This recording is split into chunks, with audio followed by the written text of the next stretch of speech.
Yeah, just really excited, about the season we've had at North Texas. Been able to create a lot of history here, I think.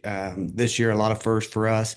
And not only just from a football aspect, I think, just from an institution aspect and for us to be able to have our very first sellout here at North Texas, create some energy and some buzz under some great leadership under Jared Mosley has been phenomenal. And so just a place that I'll always hold near and dear to my heart. I think just being able to kind of come up the way I did and start off at some big schools at Texas Tech, Washington State, and then go back to lower levels and go to the Southland and cut my teeth a little bit. I think it just makes every stop a little bit more special, and I think just the relationships that I've been able to build here. And then obviously just super proud of our coaches and our players, to be able to stay committed to the process and each other. They've really leaned into each other, I think, over the course of the last 3 weeks. I think it's hard this day and age, just with the speculation of the internet and social media of kind of what's going on. It's been awesome for me to be in my position and see the way our kids continue to respond and the way that they played throughout, having a ton of distractions. And so excited, obviously, I'm playing a great opponent. John's a good friend of mine. He's done a phenomenal job there. We've been able to confide in each other a little bit over the course of the last month or so. Just because really, I mean, not a ton of people really know what we're going through and how hard some of this stuff is and how hard the decisions are. Ultimately, I think really cool that we're kind of in the same position right now and that we're both still able to lead these teams that have fought so hard for us and we built them probably in different ways. But listen, I mean, I know, Tulane is a program that's been really good the last 5 or 6 years. Willie kind of got it rolling there. But nobody's numb to the fact that, that we're losing players and that, I think John did a phenomenal job in the transfer portal, replacing a ton of talent that he lost from a year ago. I'd argue that they're even better right now than what they were a year ago. And then we're kind of a mixture on our team. We have some transfers that definitely have played huge parts for us this year. But we have a lot of homegrown talent, a lot of high school kids that and some of them are young guys right now that have played for a high level at a high level for us this year. And so yeah, excited. I asked John if there's any way if we could move this game inside because the forecast is calling for heavy rain, and I'd rather throw the football all over the place in this game. He started laughing and said, I won't tell you exactly what he said, but he said, "Heck no, we're going to keep this thing outside. Hopefully, it's a monsoon that comes a pouring." And so, but no, I think a great matchup and a great city with two really good football teams. So we're excited. Thank you, Coach. If you want to ask a question, please use the raise hand feature. We'll go to our first question from Mark Narducci. Coach, can you talk about, balancing the fact that you're competing for championship and also you've been hired for a new job and how you have to balance both of those things and the difficulty of it?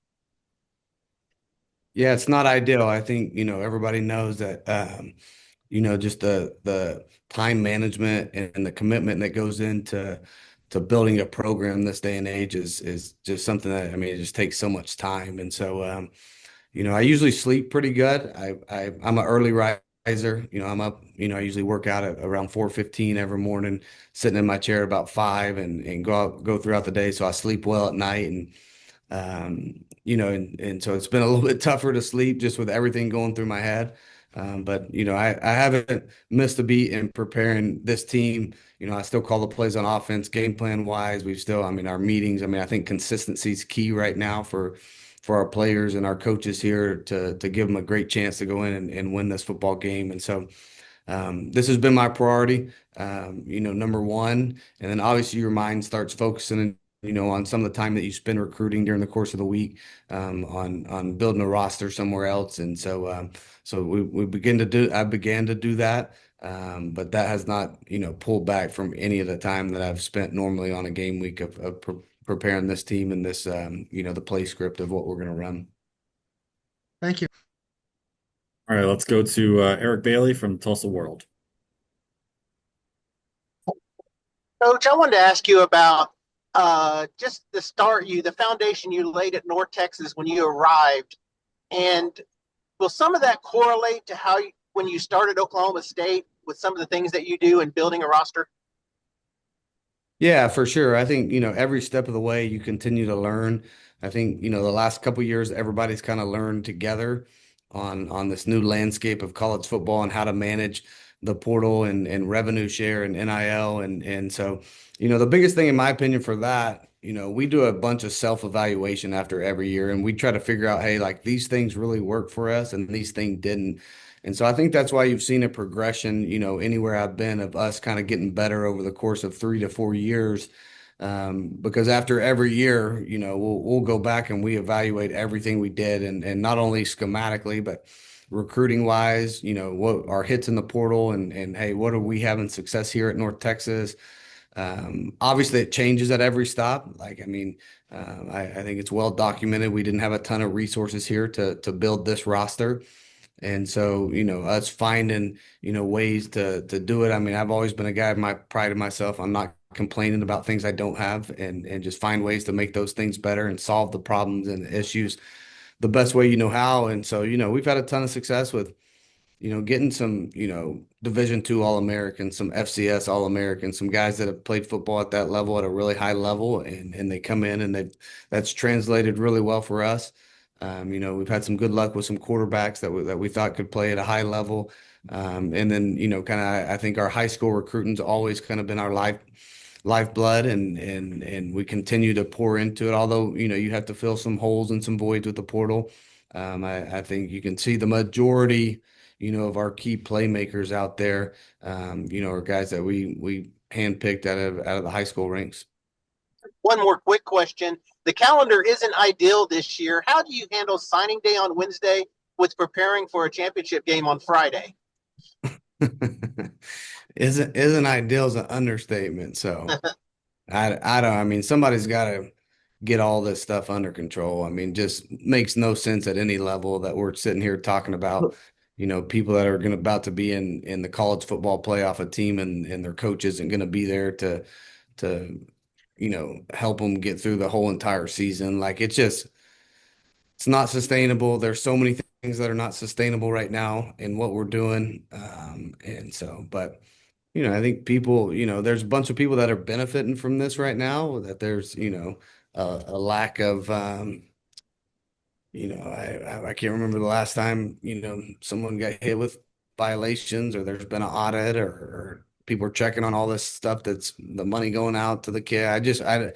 Nobody knows really. And even talking to, some of my best buds that are going through the same situations right now, like, I mean, at some point, like we got to stand up, as an organization, as conferences, and all come together and get this thing under control. Just because, the one thing that bothers me is I think it hurts the kids more than anything. It hurts these players that are parts of the team, and these things blow up in their face. And I think it also hurts high school kids right now. I don't take it lightly that I've recruited a ton of kids that thought I was going to be at North Texas right now, and then all of a sudden, right before signing day, things change, and it's not anything that we did wrong or they did wrong, but they're the guys that possibly could hurt the worst and not have a fit for them right before a couple of days before they're expected to sign with a coach and a staff. And so yeah, I mean, at a lot of different levels, the calendar is totally jacked up right now. Coach, thanks a bunch. Good luck on Friday. Thank you, sir. Let's go to John Sokoloff of WGNO. Hey, Eric. Quick question about Friday night. How do you think the fact that obviously you're leaving at the season's end, John's leaving at the season's end, how much of a factor do you think that will have on the game from a competitive advantage? The fact that obviously, or from any impact it could have, the fact that you all both are leaving on Friday's game? Yeah, I actually think zero. I know the way John runs his program. I know the way we run ours. Like, I mean, we genuinely build great relationships with these kids. And I think you can see, over the course of the last couple of weeks, just how both teams have handled all these distractions. I think I've been honest with my team the whole entire time. The one thing that hurt me is that, we had a meeting schedule that I was going to tell them the next morning, and it all broke a little bit faster than we thought. I called an immediate team meeting and missed it by about 30 minutes. And that hurt me as a person, just because the way I was raised by my father. When you have important people in your life and you have meaningful information for them, you tell them, whether that's good or bad. I know that a bunch of my success is because of these coaches and players, and the way they've been able to perform this year. And so I think it was important to me. Like, I've always wanted to be transparent. That's the reason we didn't, do this deal and put it in a drawer and wait weeks and then let it go. Like, I wouldn't have felt right. I would have felt like a hypocrite in team meetings in front of these guys. And I think, after you get over the shock and all of it, I think our kids have handled it quite nicely. And I know too, I know the type of job that John's done. And I think too, like, we've been in programs too that we've haven't been able to retain our good players after we go and we recruit them, we develop them, they have high success, and then the first time they get an opportunity, they're out our doors. And so, like, it's become, I think the kids are a little bit, um, I wouldn't say that. I think it's just the way of business, is the way they see it. They've seen their teammates come in here last year. I mean, we got people that, on Friday nights we're watching football all the time, and we're sitting there talking about, Chandler Morris and DT Sheffield and Oscar Attaway and all these guys playing, in the Big 12 or SEC, and guys that were our teammates a year ago. And so yeah, it's a new age of college football, and I think both of us, have been honest with our teams, and I think we have a team of locker rooms full of guys that love each other. So I don't think anybody will have an advantage or disadvantage. All right, we'll do a couple more. Let's go to Gary Smith. Hi, Eric. You get a lot of attention, obviously, for the passing game with Drew, but since the South Florida game, you've averaged over 200 rushing yards, I think, in your 6 games since then. How key has that been to? I mean, you are already an explosive offense, but to the level that this team has become in the second half of the year. Yeah, I think it's really, given the defense fits just kind of what they want to stop. And I think this offense is really built that we're going to take what the defense gives us. And if you want to stay in a too high shell, like us being able to continue to run the football at such an effective rate, I think it's really become pick your poison. Drew's really handled, our RPO game really well, where we do have conflict defenders that we allow him to check a lot of that stuff at the line of scrimmage because he is so smart.